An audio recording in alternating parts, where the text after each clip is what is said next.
Walked across the street to my shift. I was the only attending. I'm the only ED doc in the ER at the time. And it was a quiet morning. We had very few new patients. And at one point I went to the bathroom. So I'm in the bathroom and I hear this overhead page for respiratory therapy to the emergency department, which is odd because only I can call that. I was the only senior doc there and thinking, who's calling respiratory therapy? That means we're intubating somebody. And I was the only one that could do that. And I was in the bathroom. And so that was odd. I figured, let me just check, and stumbled out. And one of our nurses was running across the ER shouting, a plane has hit the towers. Plane hit the towers. I just remember thinking, oh my God, it's 4 blocks away. They're going to be here in a minute. Running around quickly, try to organize the treatment areas, try to hang IV poles, just grab everything you could and have it be visible. First patient we saw was an elderly Chinese lady who'd had a stroke. And I was thinking, oh my God, I can't deal with this right now. This is, we're about to have a big disaster. And so I grabbed one of the residents and said, please go evaluate this patient, see what she needs, and take care of her. You stick with her. And then about 1 minute later, this human wave just broke over us. They rounded the corner. I'll never forget it. It was like something out of one of those silly movies where, a crowd is running away from something, and barreled to the ER. As the senior doc, my job was to triage the patients as they came in. So I had a stack of paper tags with little strings to tie around patients' necks. And the ER nurse manager, Mary we divided it up. We said, okay, I'll be outside, I'll triage, I'll bring them in. You organize inside, and we'll work back and forth and keep in close touch.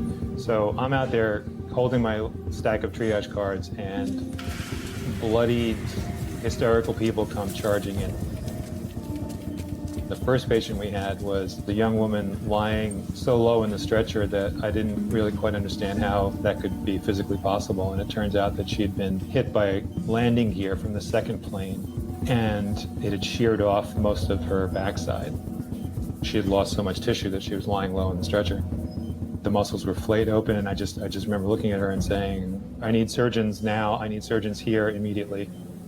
One surgeon who had come down from NYU, he's British, I'll never forget his accent, said, it's a battlefield situation, we need to amputate right away. And she was awake. So she was fully conscious, she was eyes open, looking around, and 2 of our regular surgeons came barreling in and took a look and said, yeah, maybe we can do something here. Let's not get hasty, and let's take her to the operating room. And then the avalanche came.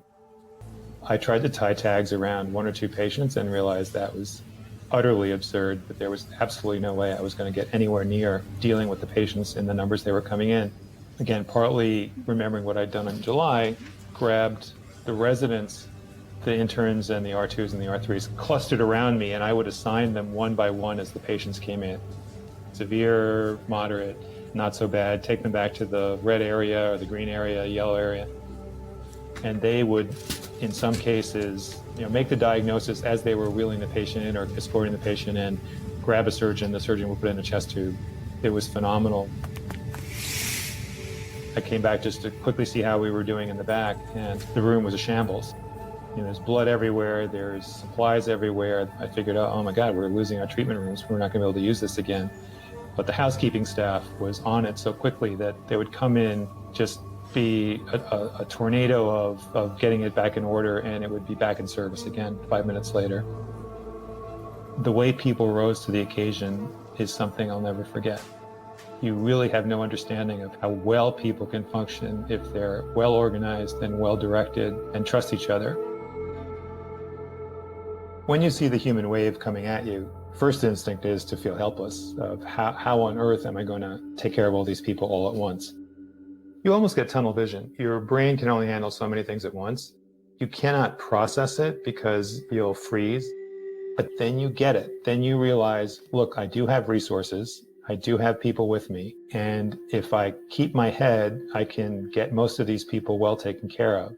And I think that keeping your head and not being overwhelmed by, oh, it's too much, I can't do it, it is the key. Some of the patients were horribly burned. The jet fuel in the first tower, the plane hit the elevator shafts and the jet fuel cascaded down the shafts and burst out into the lobby. So people waiting for an elevator were basically roasted alive. And we had patients coming in looking like wooden statues who had been burned from head to toe. Yeah, the injuries were mostly due to the falling debris and the jet fuel. So people walking on the sidewalks outside the towers were hit by falling debris. We had a number of open head injuries, just skulls split open, chests crushed, a combination of burns and blunt trauma. One patient who was visiting from Boston, and he just was walking on the sidewalk, and the debris and the fuel hit him and caused a spinal cord injury at around halfway down his back, and it burned his chest. He was severely injured, but fully conscious. One of our nurses tells a story of taking care of him and him reaching up and saying, I'm not going to die, am I? And she reassures him that he's not, but he did 3 months later.